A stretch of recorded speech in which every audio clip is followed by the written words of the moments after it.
بسم اللہ الرحمن الرحیم۔ السلام علیکم ورحمۃ اللہ وبرکاتہ۔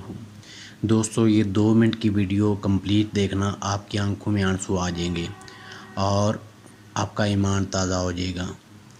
اگر آپ میرے چینل کے اوپر نئے ہیں تو چینل کو سبسکرائب کر لیں تاکہ میری ہر آنے والی اسلامک ویڈیو آپ تک پہنچتی رہیں۔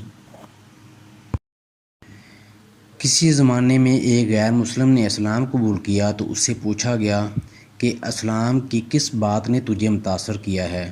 تو وہ بولا کہ صرف ایک واقعہ میری ہدایت کا سبب بن گیا۔ کہا، مجلس رسول صلی اللہ علیہ وآلہ وسلم لگی ہوئی تھی، لوگوں کا ہجوم تھا۔ ایک شخص نے عرض کی کہ حضور میرے لیے دعا کر دیں، میرا بچہ کئی دنوں سے مل نہیں رہا، مل جائے۔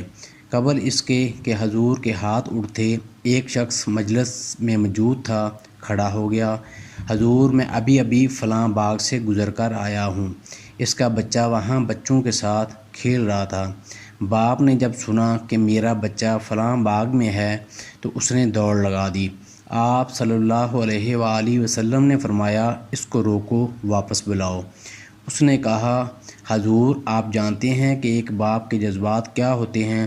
کہا، اچھی طرح سے آگاہ ہوں، لیکن تمہیں بلایا ہے، بلانے کا بھی ایک مقصد ہے۔ اس نے کہا، جی حضور ارشاد فرمائیں۔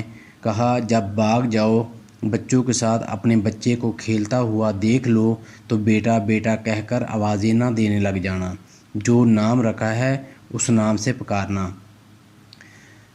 کہا، حضور میرا بیٹا ہے، اگر میں بیٹا کہہ کر بلاؤں تو حرج بھی کیا ہے؟ فرمایا، تم کئی دنوں کے بچھڑے ہو، تمہارے لہجے میں بلا کا رس ہوگا، اور تم نہیں جانتے کہ کھیلنے والوں میں کوئی یتیم بھی ہو، اور جب تم اپنے بیٹے کو بیٹا کہہ کر پکارو گے، اتنا میٹھا لہجہ ہوگا تو اس کے دل پر چوٹ لگے گی اور کہے گا، کاش آج میرا بھی باپ ہوتا، مجھے بیٹا کہہ کر پکارتا۔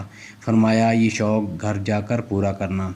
آپ نے فرمایا، کسی بیوہ کے سامنے اپنی بیوی سے پیار نہ کرو، غریب کے سامنے اپنی دولت کی نمائش نہ کرو۔ حضور صلی اللہ علیہ وآلہ وسلم نے یہاں تک فرمایا کہ اپنے گوشت کی خوشبو سے اپنے ہمسائے کو تنگ نہ کرو۔